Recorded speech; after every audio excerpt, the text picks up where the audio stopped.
Hello, my royals. This is Nana Akuba, and I'm reporting to you again from Sandy Cove, Maryland.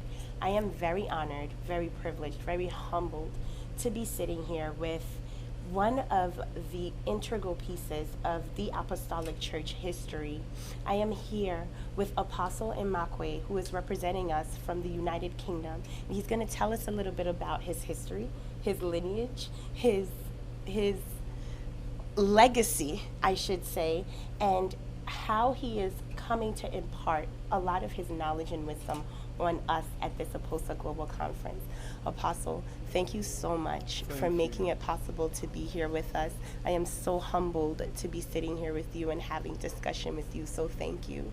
If you could just reintroduce yourself and just tell us a little bit about yourself so the people watching can know who you are.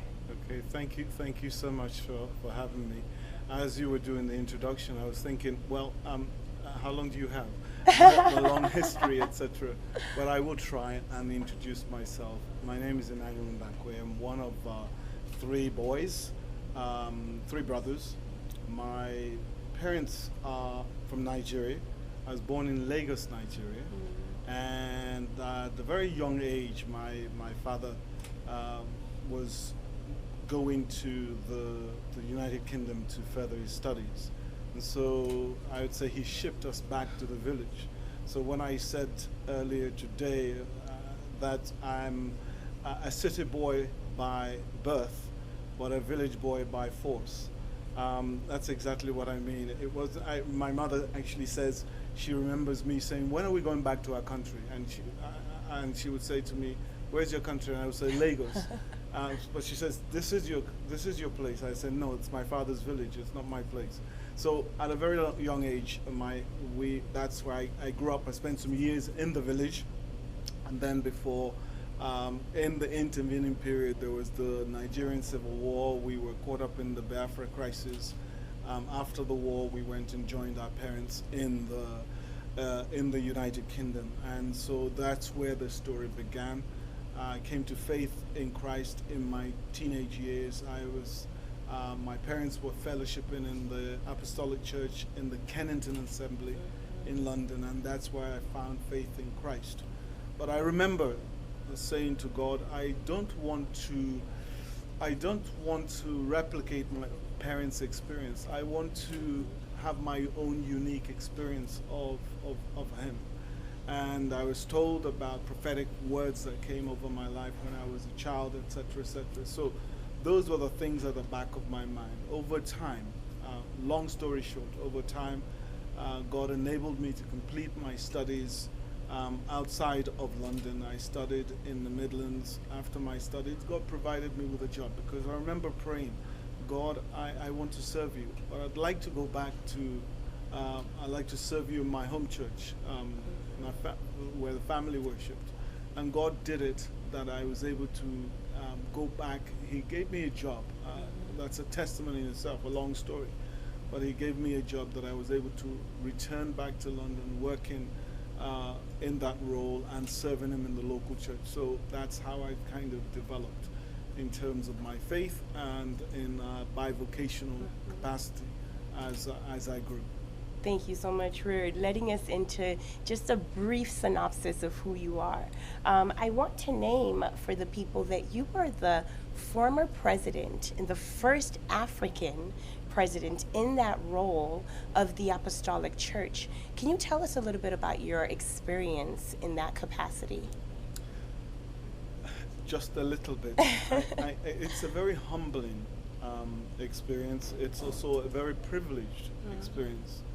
I wasn't so conscious of the fact until people started to talk about it.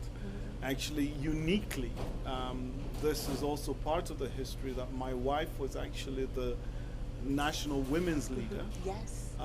For a number of years before I was called to lead our movement in the UK.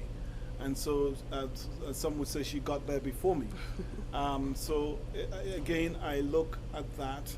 In terms of the experience itself, I was conscious of the fact that I occupied a very historical position in the annals of history of our church, and also of the um, the peoples of Africa.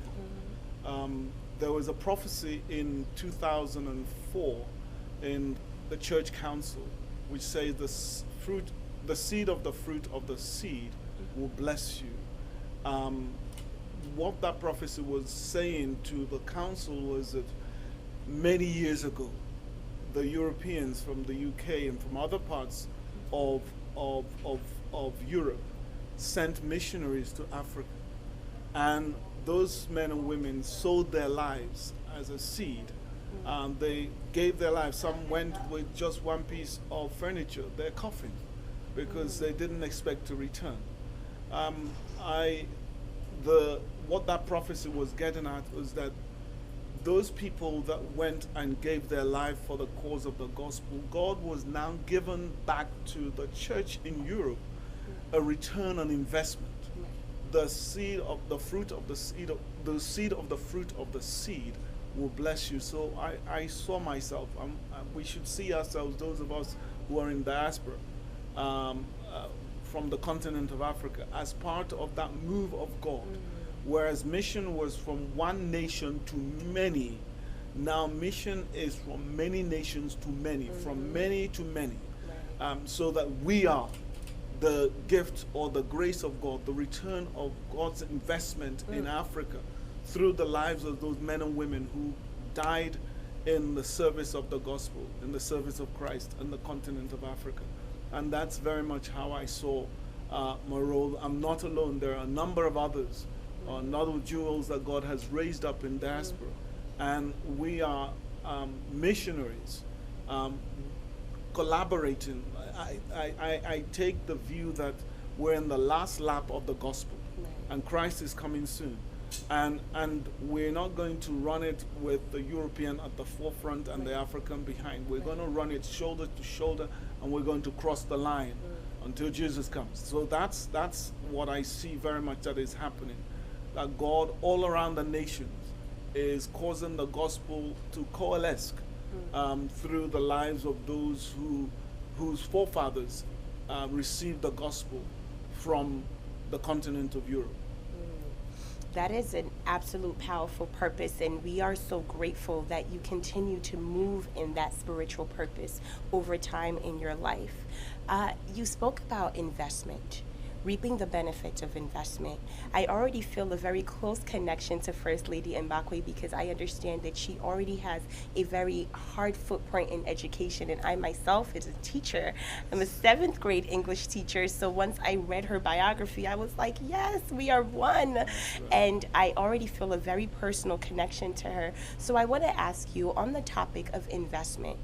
A lot of the things that are facing the Apostolic Church right now is the high turnover of our youth. They come in, they have a great time, but then they leave because they don't feel like they have a niche in the church.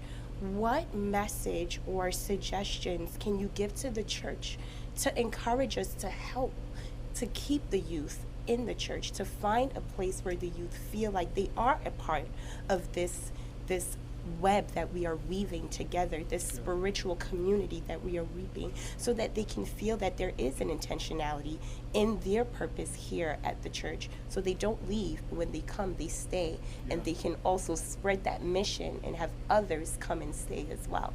Yes, thank you. That's a really good question, and it's a challenging one, but I see the church as a family. The church is also an army. But before you can build an army, you have to build a family. And the analogy of the family is one that resonates with me very strongly, in that what we have to do within every family, every individual within that family will both come from families where we are acknowledged, we are seen, we are recognized, we have a role, we have a voice. And with all our personalities, our giftings, our talent, the family is the place where the child or the individual is nurtured. And so the church, by analogy, should be similar, where there is space for everyone in the family. Of course, the family evolves, the family develops, the family grows, and our family, we have a family, we're blessed with 4 daughters of our own. two are no longer living with us. The family changes, but the family remains. Right. So if the youth are moving on as a result of either education or jobs or marriage where they're located somewhere else, that's understandable. But if they're leaving for some other reason, then we have to ask ourselves and explore, why are they leaving? If I can, by application, speak from my own personal examples, I had fathers in the faith, people who I can think of who were a tremendous encouragement, who I would say created space for me. So because they saw something in me. And I think there is a place for every leader within the church family to be on the lookout for young people, to help them to find a space where their giftings are recognized, where they function, where they grow. And I was given responsibility very early on. And sometimes I look back with amazement and thinking, was I doing that at that age? That was because some people took risks in me. And I think there is a place for leaders to take risks with young people, because they have something that people of a certain vintage don't have. They have the energy, they have the zeal, they have the passion, they have the knowledge, but not necessarily the wisdom. It's then that the wisdom of the aged should help to guide and nurture them. So the first thing is look out for them. Second thing is spot them for what they have. And thirdly is to create space for them and nurture them so they can grow. Yes, thank you so much, Aposa Mbakwe. I am absolutely humbled to have had this discussion with you, and I thank you for making the time.